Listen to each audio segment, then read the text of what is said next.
On the front of the machine, it says the best of both worlds, and I guess that's about an accurate description for a Nissan King Cab body with Chevrolet motivation. Shelley, this is the second run for Kevin Dabney, 29-year-old young man who has been involved in monsters of some sort or another for a solid 5 years now. I think Alien recruited a few new fans after his first run today. An amazing piece of equipment, considering the fact that it doesn't use a 500 or 600 cubic inch big block engine. It's a small block, 388 cubic inch Chevrolet mounted in the bed of this Nissan cab. Leave the starting line, another high-speed hit, and Dabney lands solidly with a lot of smoke coming out from behind the driver. You can see on the right bank of cylinders some smoke problems. Unbelievable! Absolutely incredible. I couldn't believe how high he got on that. Kevin Dabney is not afraid to plant his right foot. That man will develop more attack speed than any other truck out there. Here, looking at the second set of cars in the slow-mo replay, no exaggeration, 35 to 40 miles an hour, and putting a 15,000-pound truck literally 25 feet in the air. Look at the landing. Just think of it. He sure looks happy with that landing, too. Man, unbelievable. The mark to beat, 18.22 seconds by the Black Stallion Ford of Mike Botters. But how about this? The Alien, 18 seconds flat.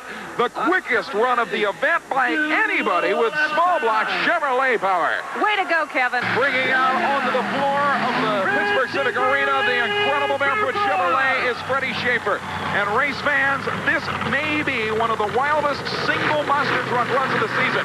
Freddie Schaefer came to this event with one goal, to beat Bigfoot and salvage the Chevrolet fans' reputations. With a mark to beat of 18.00 seconds by the Chevy-powered Nissan called Alien, Freddie Schaefer is going to have to literally floor this truck around the arena floor. He hits the first set of cars. Nice landing, beautifully smooth, bouncing around a little bit on the landing. Now making the turn as tight as he can, lining it up to the second hit. Airborne, unbelievable, on the nose and bouncing across the finish line. Shelley, the only way we're going to find out who's in the final round is when we hear the elapsed time. Look at the crowd. The Chevy fans here tonight love it. Crazy. You know, he wanted it bad, and he was able to keep his head about him this time. The elapsed time, as you can, or excuse me, the instant replay, hitting the second set of cars, almost clearing all four machines on the ground. Look at the tires distort when it hits the ground. Look at that, almost down to the rims. He had to beat 18 seconds flat, and the Chevy fans will love it. 16.60 seconds, and it works out just like a Hollywood script, Shelley. Bigfoot versus Barefoot, Ford versus Chevrolet in the championship final.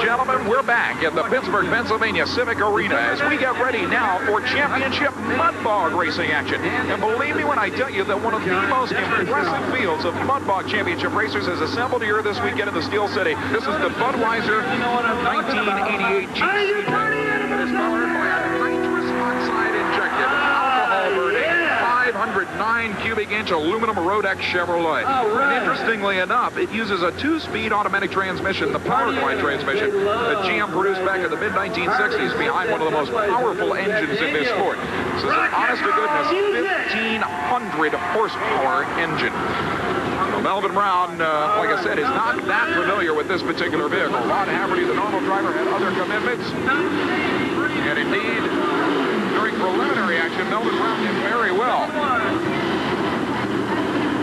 And giving him an advice out there, that's his father. Yep, it's his dad, who is the crew chief on the machine. You can see him shake hands with him on almost every run. Watch him now. Well, let's hope that's good luck for him. Let's see if he can do it. 2,150-pound Jeep running car in the mud. One of the strongest in U.S. Auto Association competition. And Melvin Brown and Ron Haverty's Budweiser-sponsored Jeep Flopper should do extremely well on this very, very sticky pit tonight.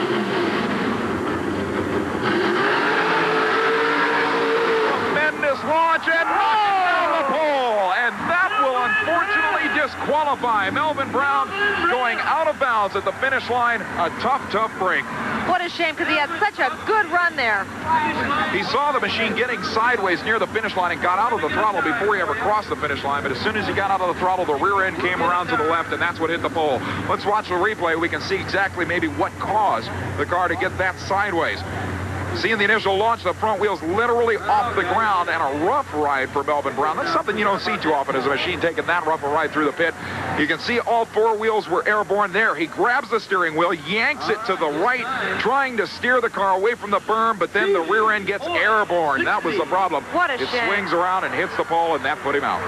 This is the brand new Shake Mead 1932 Ford 5-window coupe being driven by Tom Mintz out of Paxton, Illinois, a supercharged Chevrolet Big Block. This thing has been incredible in preliminary action, Shelley. Well, you know, he's only 21 years old, and his sponsor, Sam Beck, has a lot of confidence in him. That's for sure. They put together one of the strongest machines they could imagine.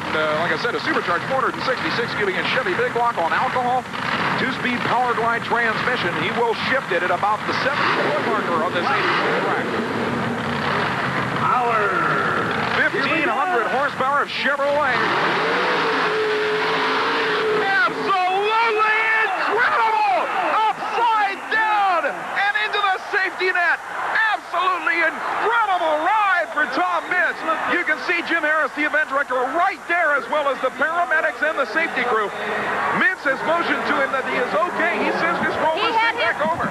He had his bum up and out of the car. He's absolutely